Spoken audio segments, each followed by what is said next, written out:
Welcome to our comprehensive guide on design patterns in Go, specifically focusing on creational patterns.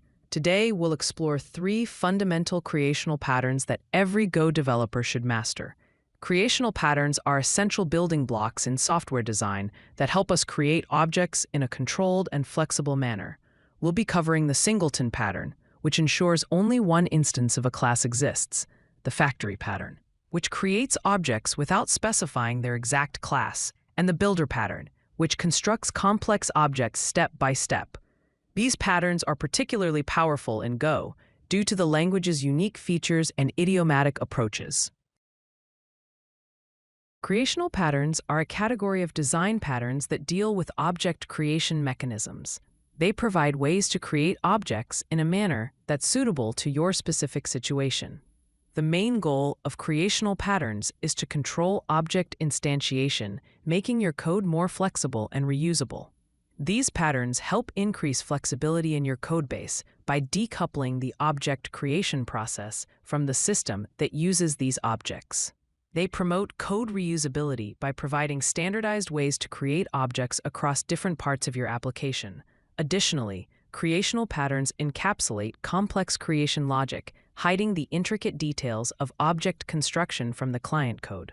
This separation of concerns makes your code easier to maintain and extend over time. The singleton pattern is one of the most well-known creational patterns. Its primary purpose is to ensure that a class has only one instance throughout the application's lifecycle and provides global access to that instance. This pattern is particularly useful when you need exactly one object to coordinate actions across your system. The singleton pattern finds its application in several common scenarios. Database connections are a perfect example, where you want to maintain a single connection pool rather than creating multiple connections.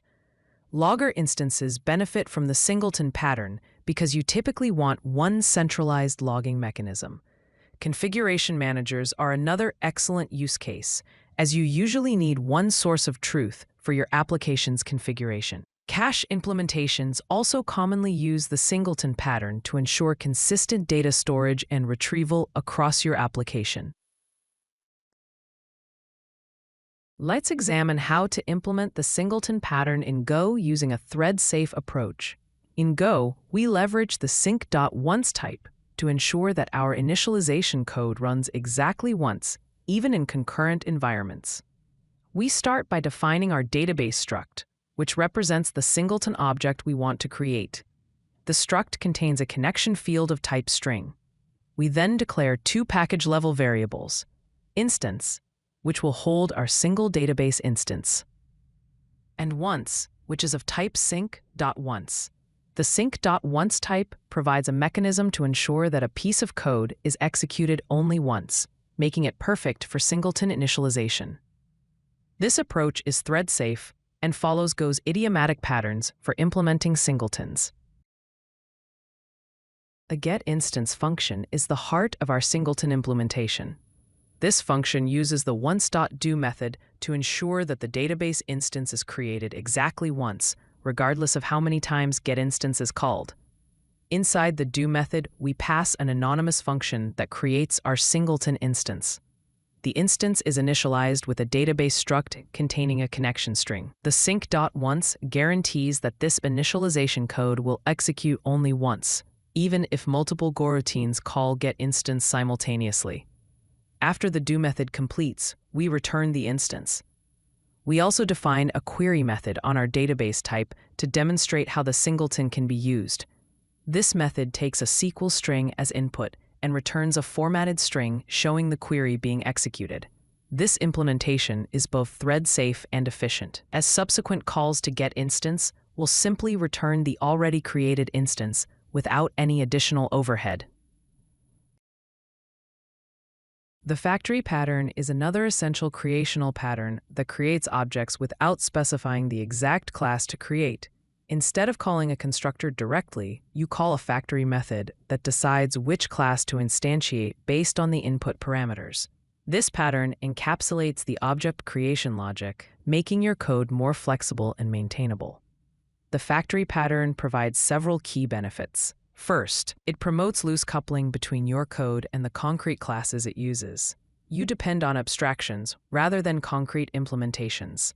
Second, it encapsulates the creation logic in one place, making it easier to modify how objects are created without affecting the rest of your code base. Third, the pattern makes your code easy to extend by adding new types without modifying existing code. Finally, it follows the single responsibility principle by separating object creation concerns from business logic. Let's implement the factory pattern in Go using a vehicle creation example. We start by defining a vehicle interface that declares a start method returning a string. This interface will be implemented by all our concrete vehicle types. Next, we create two concrete types, car and motorcycle. The car struct implements the vehicle interface with a start method that returns the string car started. Similarly, the motorcycle struct implements the vehicle interface with its own start method that returns motorcycle started. This setup demonstrates polymorphism in Go, where different types can implement the same interface but provide their own specific behavior. The interface allows us to treat all vehicles uniformly while still maintaining their individual characteristics. A createVehicle function serves as our factory method. It takes a vehicle type parameter of type string and returns a vehicle interface and an error. Inside the function, we use a switch statement to determine which type of vehicle to create based on the input parameter. If the vehicle type is car, we return a new car instance with a nil error. If the vehicle type is motorcycle, we return a new motorcycle instance with a nil error. For any unknown vehicle type, we return nil for the vehicle and an error using femp.errorf with the message unknown vehicle type. This error handling is crucial in Go and follows the language's convention of returning errors as values. The factory function encapsulates the creation logic and can easily be extended to support new vehicle types by adding additional cases to the switch statement. The builder pattern is a creational pattern that constructs complex objects step by step. Unlike other patterns that create objects in a single step, the builder pattern separates the construction process from the final representation of the object. This separation allows you to create different representations of the same object using the same construction process.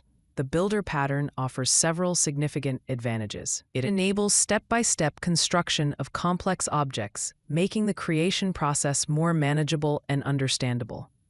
The pattern produces more readable code by using method chaining, which makes the object construction process self-documenting.